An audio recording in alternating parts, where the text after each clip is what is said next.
Jangan terlalu percaya apa yang mata anda lihat. Hari ini, mata kita boleh ditipu, telinga kita boleh ditipu, bahkan fikiran kita pun boleh ditipu.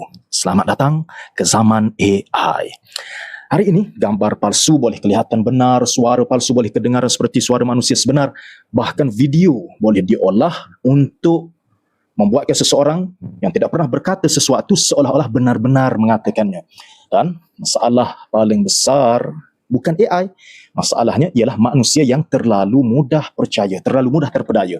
Seseorang melihat gambar yang kelihatan seakan-akan nyata, wajahnya pula kelihatan seperti wajah manusia sebenar, lalu terus percaya bahawa peristiwa itu benar-benar berlaku. Padahal semuanya hanya janaan AI.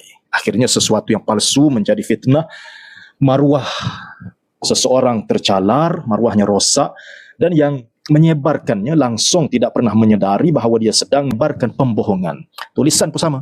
AI boleh menghasilkan tulisan yang sangat meyakinkan. Ayatnya tersusun kemas, bahasanya cantik, hujahnya nampak tersusun, tetapi nampak meyakinkan tidak bermakna ia benar. Ada yang mengambil tulisan AI, tidak menyemak sumber, tidak memeriksa fakta, lalu terus menyebarkan tulisan tersebut.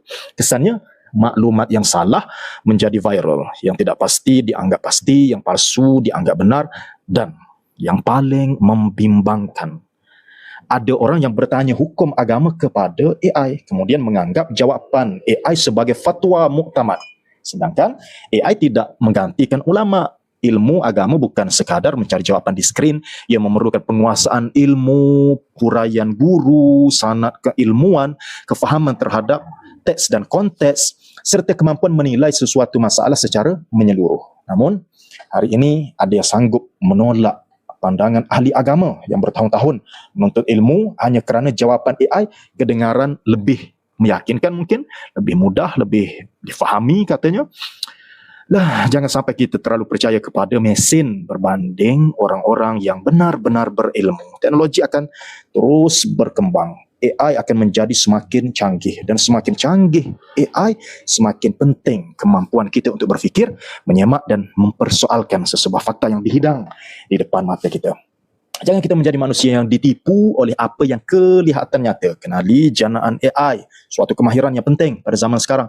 Semak sumber fakta yang dibentangkan di hadapan kita, belajar. Yang paling penting, belajar mengenal tanda-tanda kandungan yang dihasilkan oleh AI. Sekali lagi, teknologi AI bukan musuh, tetapi kejahilan kita terhadap AI boleh menjadi perangkap. Bergeraklah seiring dengan teknologi, gunakan AI, tetapi jangan sampai AI menggunakan kebodohan kita untuk memperdayakan kita. Nasallallahu as-salamata wal afiyah.